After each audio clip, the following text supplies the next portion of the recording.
माझं ऐकून 2 मिनिटं ऐकून तरी घे.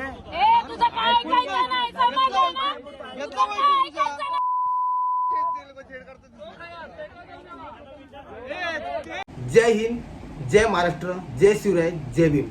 आमचे दैवत हिंदू हृदय सम्राट मान्य श्री बाळासाहेब ठाकरे, पक्ष प्रमुख मान्य श्री उद्धव बाळासाहेब ठाकरे, युवा नेते श्री आदित्य साहेब ठाकरे.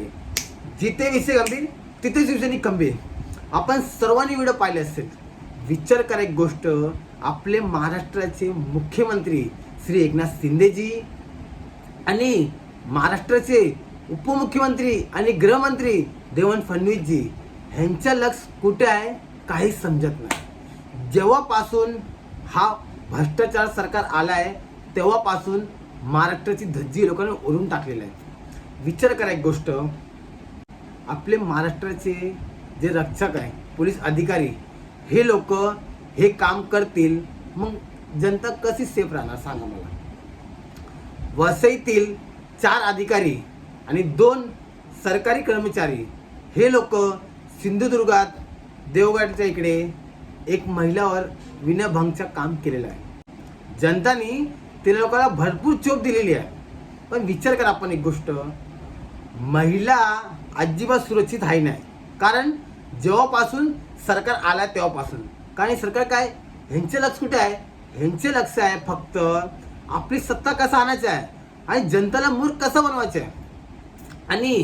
आणि सांगायचं आम्ही हिंदुत्ववादी आहे. अरे काय तुम्ही सांगता हिंदुत्ववादी आहे?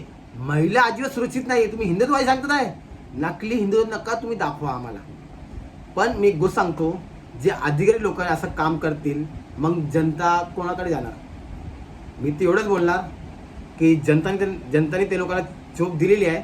आता ह्या लोकांना चोप कोण देणार? हे आपल्या न्यायाधीश देणार. आता यांना कायदेशीर यांना लढाई करून यांना चोप द्यायला पाहिजे. कारण हे अधिकारी लोक असं काम करतील मग बाकीच्या अधिकाऱ्याचं नाव खराब होतील ना. असं अधिकारी लोकांना काय अक्कल आहे का नाही? यांच्या माइंडमध्ये काय गेलं होता की एक महिलाला तुम्ही सांगतात चला तुम्हाला वसई फिरून आणतो आम्ही. हे कुठले काय तुम्ही अधिकारी आहे? तुम्ही जनताचे रक्षक आहे. फालतूगिरी नका करू तुम्ही. आणि हे लोकांना शिक्षा भेटलाच पाहिजे. फक्त मी एवढंच बोलणार, आपले महाराष्ट्राचे मुख्यमंत्री आणि गृहमंत्री एकनाथ शिंदेजी आणि देवेंद्र फडणवीसजी तुम्ही काहीतरी लक्ष घाला.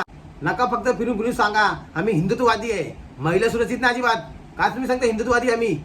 हे तुमचे हिंदुत्ववादी आहे का? जय हिंद, जय महाराष्ट्र.